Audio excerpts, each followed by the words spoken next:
చెల్లి చించిందా? ఈ ఒక్క డైలాగ్ చెప్పించడానికి మినిమం నాకు 10 నిమిషాలు టైం పట్టిందంటే నమ్ముతారా మీరు? అదే డైలాగు మళ్ళీ మళ్ళీ మళ్ళీ చెప్తూనే అడుగుతూనే ఉన్నాను, కానీ అక్కడి నుంచి నో రియాక్షన్. ఎట్టకేలకు ఒక ఆన్సర్ అయితే చెప్పింది. మీరు ఇందాక విన్నారు కదా, అదే ఇది. ఏం చెప్పిందో మళ్ళీ ఇందురు కానీ ఇప్పుడు చూడండి, ఇప్పుడు మళ్ళీ ఉంటుంది నాకు పెళ్ళి.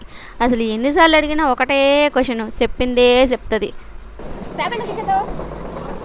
సమాధానం చెప్పమ్మా. పేపర్ ఎందుకు చించేసావు తల్లి? పేపర్ ఎందుకు చించావురా? 10 సార్లు అడిగా ఇప్పటికి. ఎందుకు చించావు పేపరు? జరుషా ఎందుకు చించావమ్మా? మీ చెల్లి చించిందా? అది ఒక్క దాంట్లో చెప్పేస్తే సరిపోయిద్ది కదే, ఎందుకే ఇన్నిసార్లు అడిగించుకుంటావు?